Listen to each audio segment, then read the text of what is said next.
Oggi è un pomeriggio speciale perché la Bibliocabina, o meglio Libri dal Cielo, come è stata ribattezzata, apre insomma ufficialmente i propri battenti in ricordo di Jessica e Sara. Che cosa rappresenta per voi la realizzazione di questo progetto che volevate da tempo? Allora, per noi questo progetto è innanzitutto portare avanti un sogno che aveva mia figlia della lettura e anche Sara, e poi mantenere sempre vivo il loro ricordo e far sì che tutte le altre persone si appassionino alla lettura come lo erano appassionate loro, mantenerle vive, insomma, mantenerle sempre vive.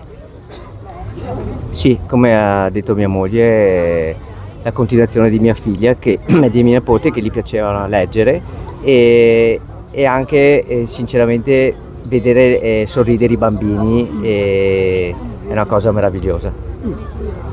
Infatti, parlando di bambini, oggi all'inaugurazione ci sono molte classi delle scuole e, come è stato detto durante la presentazione, c'è una collaborazione in particolare con le scuole, col progetto Giovani della Città, è corretto? Sì, sì, ci sarà un progetto appunto di collaborazione con le scuole, dei progetti lettura, e appunto con le scuole faremo queste cose insieme, insomma, nascerà un bel progetto, tanti bei progetti secondo me. Quanti libri sono raccolti e come funzionerà questa bibliocabina?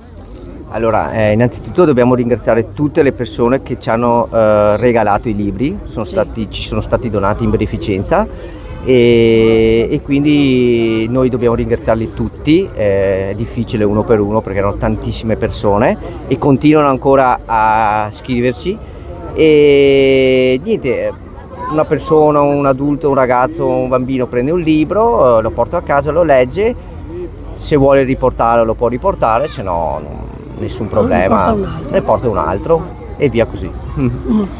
Ci sono altre iniziative in cantiere sempre nel segno del ricordo delle due cugine?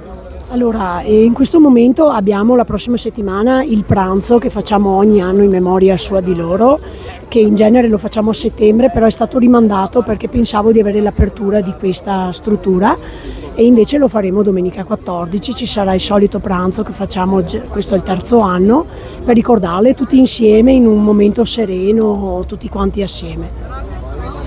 A chi ci guarda, adulti e anche più piccoli che vorrebbero insomma usufruire della bibliocabina, c'è un augurio che insomma vi sentite di fare?